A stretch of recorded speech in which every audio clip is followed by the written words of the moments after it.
Hello friends, ये कहानी है दो प्यार करने वालों की। ये बहुत ही प्यारी लव स्टोरी है। चलिए शुरुआत करते हैं इस स्टोरी को। ये दो लोगों के बचपन के प्यार की कहानी है। एक शख्स है आकाश, दूसरी है शीतल। उनके प्यार की कहानी है। आकाश शीतल को मन ही मन बहुत पसंद करता था, लेकिन वह बात उसने हमेशा अपने मन में ही रखी, कभी उससे जिक्र नहीं किया। शायद उसे लगता हो कि सही समय नहीं है। उसको किसी भी मौसम में किसी भी जगह अच्छा नहीं लगता था। हमेशा उसकी याद सताती रहती थी। ऐसे धीरे धीरे करके इनका जो सेकेंडरी पेपर थे वो कंप्लीट हो गए, और जब आकाश फ्री हुआ तो उसको और भी याद आने लगी। शायद उन्हें लगता था कि उसका प्यार उससे बहुत दूर है, और उस प्यार को पाने की तड़प उसके मन में बहुत बढ़ने लगी थी। ऐसे में बहुत सारे सोच, बहुत सारे विचार उसके मन में आते थे। ऐसे चलते चलते आकाश को कोटा जाना पड़ा आईआईटी की प्रिपरेशन के लिए। और कोटा जाने से उसके कहीं ना कहीं जो मन में बात थी वो कह नहीं पाया। और जो शीतल थी उसको कुछ पता नहीं था कि आकाश के मन में क्या चल रहा है, क्या नहीं चल रहा है। ऐसे करते करते 2 साल बीत गए। आकाश ने कभी शीतल को चेस करने की या सोच बताने की कोशिश नहीं की, क्योंकि आकाश को पता ही नहीं था कि शीतल इस समय कहाँ रह रही है। वो पुराने मकान से कहीं अन्य जगह रहने लगे थे। उनके मन में बहुत सारी बातें ऐसी थीं कि शायद कोई सोच भी ना सके। ये प्यार की गहराई बढ़ती ही जा रही थी। ऐसे में शीतल को अपनी हायर एजुकेशन के लिए कॉलेज में एडमिशन लेना पड़ा, और ये कोटा पढ़ रहे थे।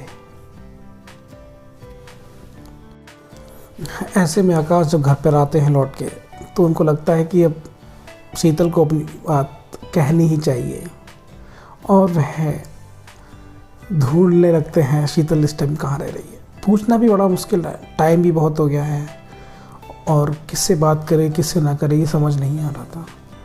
उसको शायद लगा कि उसके पुराने घर पर जाकर किसी से पता निकलवाए कि वो लोग उस टाइम कहाँ रह रहे हैं। और शायद इसमें भी उन्होंने कोशिश की और कामयाब नहीं हो पाए। वो पता नहीं निकाल पाए कि शीतल इस समय कहाँ रह रही थी। और इसी बीच आकाश ने अपने कॉमन फ्रेंड को बताई अपनी मन की बात। अभी तक उन्होंने इस बात के बारे में किसी से जिक्र नहीं किया था कि वो मन ही मन किसी कितना प्यार कर रहे थे। अपने कॉमन फ्रेंड को बताते हैं, अरे भाई यार, मुझे एक लड़की से बहुत ही ज़्यादा प्यार हो गया है, लेकिन वो वहाँ रहती थी, इस समय वो वहाँ रह नहीं रही। वो लोग कहीं अन्य जगह शिफ्ट हो गए हैं। तो क्या मुझे उसका एड्रेस कैसे मिले, कैसे ना मिले, ऐसे मन में उसके विचार अपने बताए उन्होंने। और बोले कि यार विवेक, अगर वो शायद इसी शहर में है तो हमें मिलना कोई इतना बड़ी काम नहीं है। ऐसे करते करते कुछ टाइम और बीत गया, 5-6 महीने और बीत गए।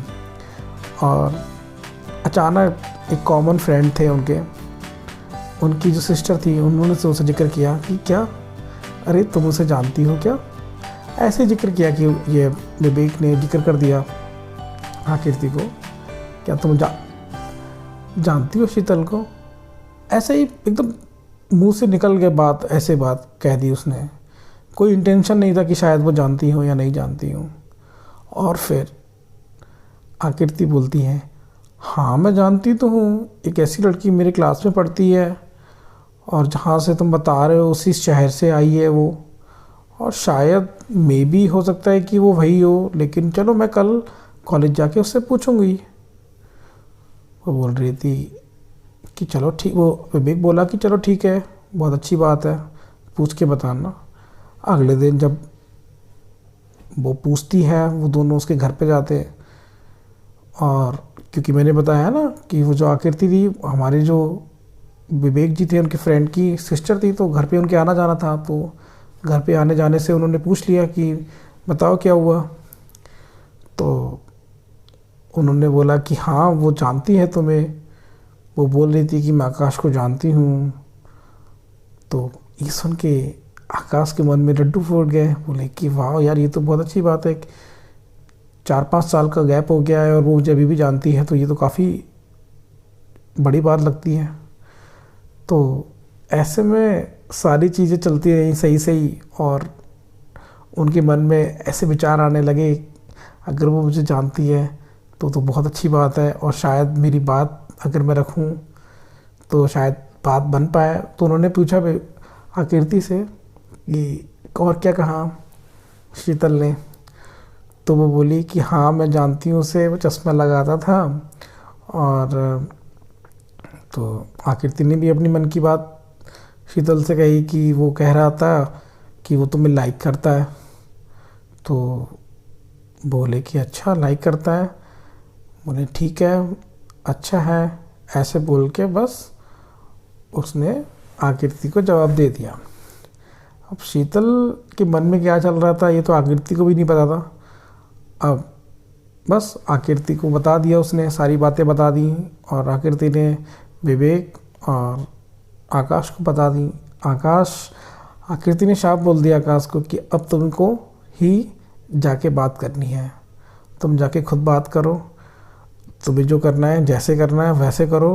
अब मैंने तुम्हारी बात कह दी है, अब तुमको ही आगे जाके बात करनी पड़ेगी। कहीं ना कहीं विवेक के मन में उलझन थी कि वो मना ना कर दे। शायद वो चाहता था कि कैसे भी करके बस आकृति उससे बात कर ले और सारी चीज़ें समझ लें, लेकिन ये पॉसिबल नहीं था क्योंकि काफ़ी टाइम हो गया था और शीतल ने आकाश को देखा नहीं था।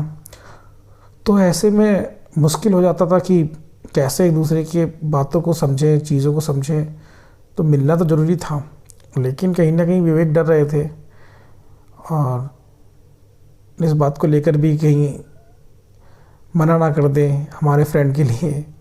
तो बस वही चीज़ें चलती रही मन में उनके। और एक दिन ऐसा आया कि वो लोग गए कॉलेज के बाहर बात करने के लिए, और ये देख के आकृति ने तो पहले ही बता दिया था कि आकाश आने वाले हैं आज मिलने के लिए तुमसे। तो वो तैयार थी मिलने के लिए, बात करने के लिए। तो बाहर आई, वो लोग मिलते हैं और बात करते हैं।